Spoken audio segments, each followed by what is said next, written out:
आज कोई सुन्नियों का पीर वो कह दे कि हम नंबर तो सबका मानते हैं मगर अली के बाद मानते हैं, नंबर सबका मानते हैं मगर, और कहता अगर पिछलों को आगे करोगे तो फिर तुम्हारा रास्ता जुदा है, हमारा जुदा है।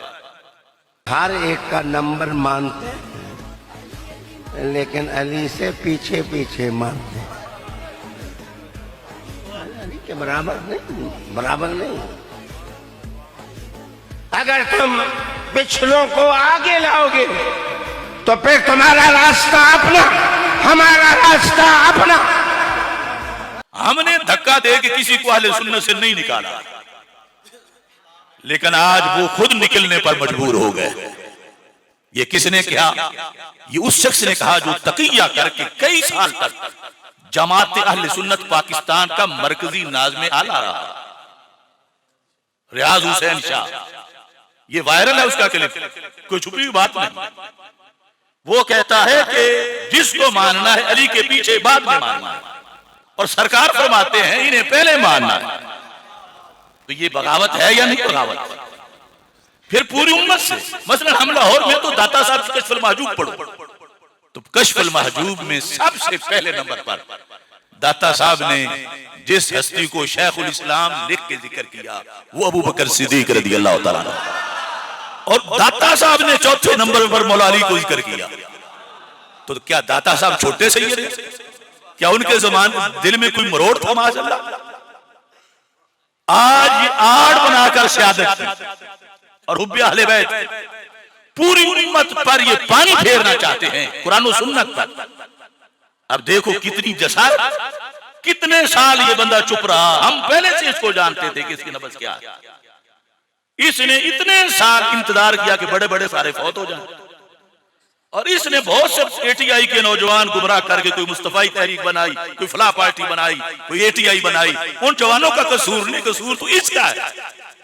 पता नहीं सैयद है या नहीं, लेकिन दीने इस्लाम का बागी जरूर है।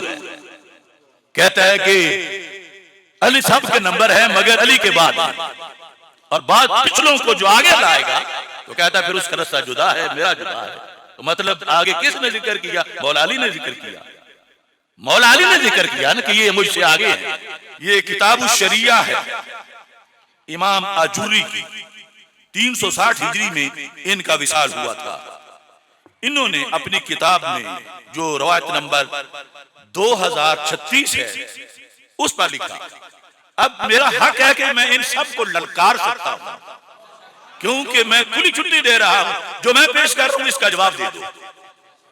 मैं छोटा सही, मैं अदना सही, यकीनन गैर सैयद हूं, सैयदों का नौकर हूं, मगर मैं धांधली नहीं होने दूंगा कि सारी उम्मत जिस पे कायम रही हो आज ईरान के फंड पर कोई वो सब पे पानी फेर जाए। ऐसा नहीं होगा। अगर उनमें ताकत है सारे मिलके मुझ अकेले के मुकाबले में आ जाए, और जो मैं बता रहा हूं इसका जवाब दे।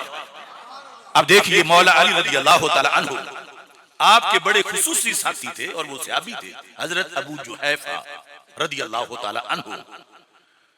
हजरत अबू जुहैफा कहते हैं दखलतु अला अली इब्न अबी तालिब रज़ियल्लाहु ताला अन्हु, कि मैं मौला अली रज़ियल्लाहु ताला अन्हु की खिदमत में हाजिर हुआ।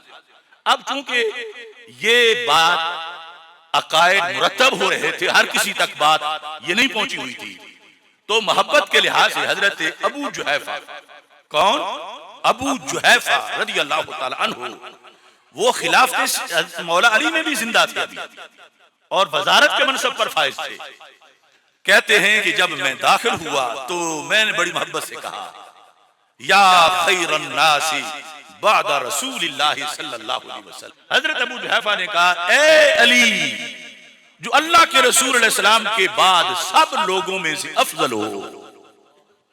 ये हजरत अबू जुहैफा ने मौला अली रज़ियल्लाहु ताला अन्हु के सामने उनको अप्रिशिएट करते हुए, खिराज तहसीन पेश करते हुए ये जुमला बोला। अब मौला अली हैं, आज के पीरों जैसे नहीं कि कोई जितना बड़ा लक़ब दे दे वो हजम करते जाए। कोई कहे कि इनका मुसल्ला अर्श के पार है, वो फिर भी इस तरह ही करेंगे। तो वो मौला अली थे, वो दीन के मुहाफिज थे। अब उन्होंने आगे से क्या जवाब दिया? फकाल अली, अबू जुहैफा कहते उन्होंने मुझे कहा मालन या अबा जुहैफा, अबू जुहैफा जरा रुको, रुक के रहो। क्यों?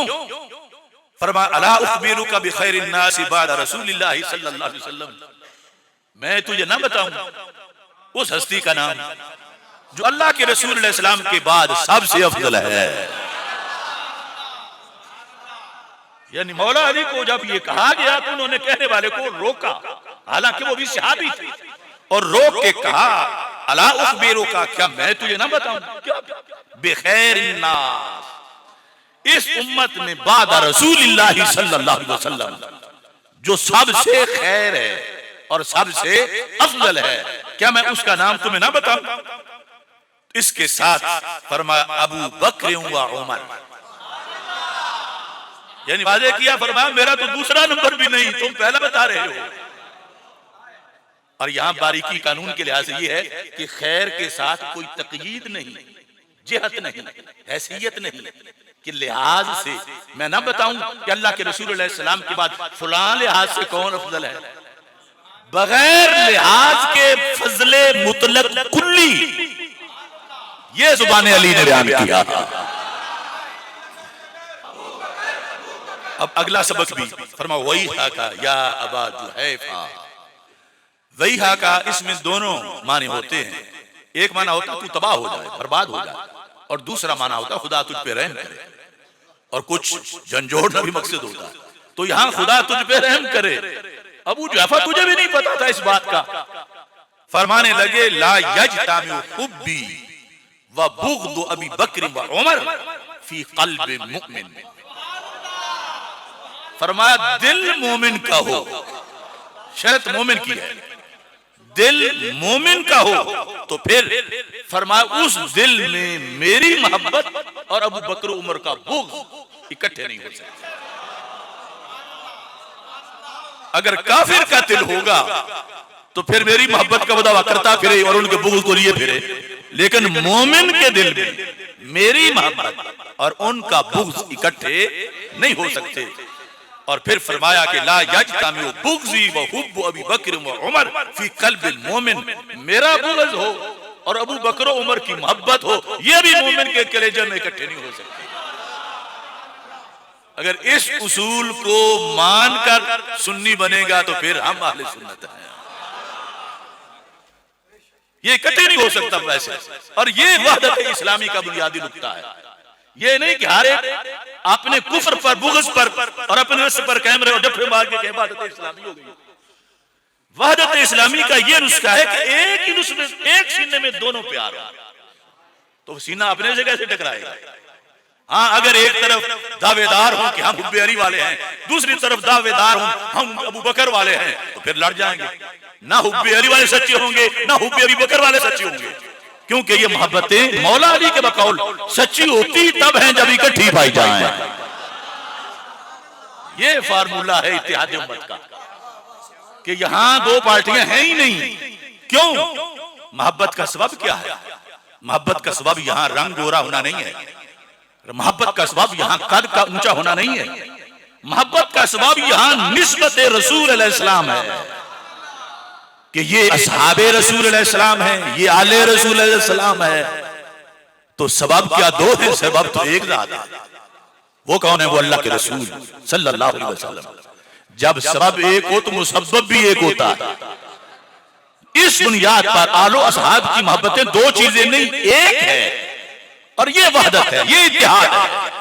और अगर बुग़्ज़ उसी तरह हो, बाज के सीने में मौला अली का हो और बाज के सीने में अबू बकर का हो, सिर्फ दावत खाने के लिए इकट्ठे बैठ के कहीं इत्तेहाद उम्मत हो गया है, तो ये धोखा और मुनाफ़िक़त है, ये इत्तेहाद नहीं है।